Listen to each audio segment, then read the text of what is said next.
My name is Jamie Gaffney. I'm the Vice President of Maintenance and Construction at Kings Island.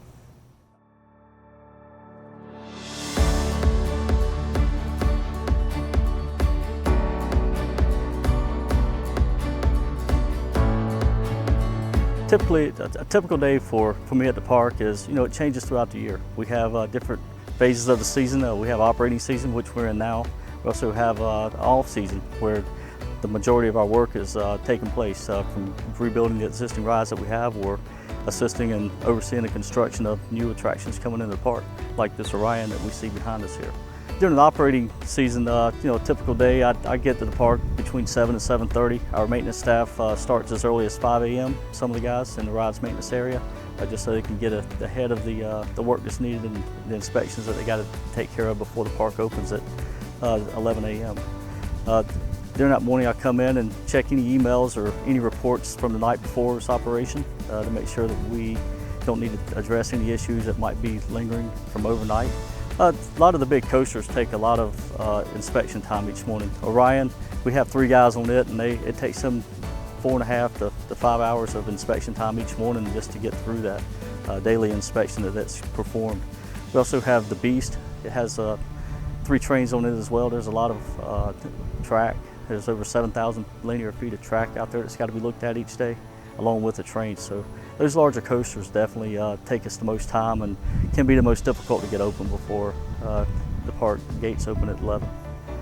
One of the things that keeps me going at the park and that I enjoy the most is when we start looking at new attractions that's going to be coming.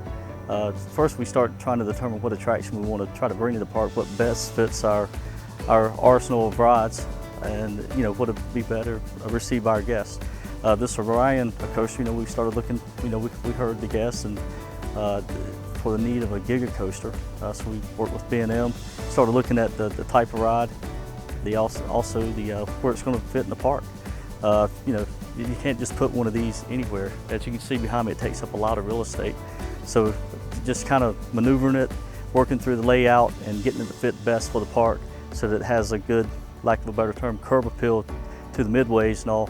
It can be a challenge sometimes. During the construction season, I like to see when a new ride starts to come together at the very end. When the anticipation starts to build for the construction crews, the maintenance crews, just before we're getting ready to send that train over the first time. There's no better feeling than that. When you see it going up the lift, knowing that this is the moment that we're going to see if it comes home or not.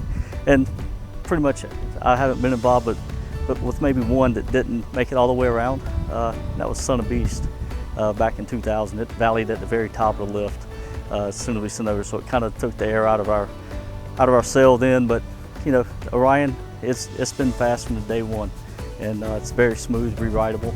Mystic Timber, same thing. Very, very good, very smooth ride that just runs. One of the things that motivates me most is working with the guys that are new to the industry. Some of the younger guys that are out of school and wanting to get involved in the amusement park industry.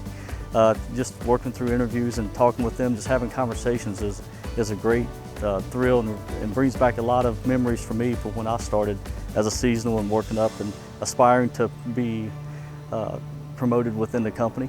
I worked as a seasonal and worked my way up all the way through to vice president. And I remember interviewing with Dave Folke, an ex-vice president at Kings Island, and it was a great feeling just to have some of his time and be able to talk with him about his experiences and some of the goals I had. So I enjoy the same thing when I get the opportunity to talk with some of the upcomers here at the park. I started my career back in 1989 at Carowinds as an electronics tech in the electronics department as a seasonal associate. I was hired and promoted to a full-time associate as a ride mechanic in 1991, where I worked there until 1994, and I was placed on a troubleshooting crew to become known as the ride electricians crew. I worked in that position until 1998, and then I was promoted to a 4-person of rides maintenance crew that oversaw the Zephyr, the Dodgems, and the Byron Curve in their infamous Sky Tower.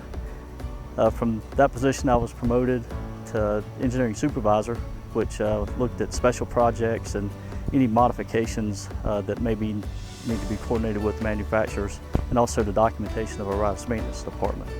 In 1999, I was promoted to engineering supervisor at Carowinds, where I worked with ride manufacturers, coordinating any modifications or any revisions to attractions that may be needed, and also oversaw the park's documentation for the rides maintenance division. In 2000, I was promoted and relocated to Kings Island as their area manager of electrical services, where I oversaw all the ride control systems, electricians and technicians, and also the facilities electric. In 2004, I was relocated back to Carowinds as their rides maintenance manager and worked in that position until 2006 when I was promoted to Director of Maintenance and Construction at Carowinds.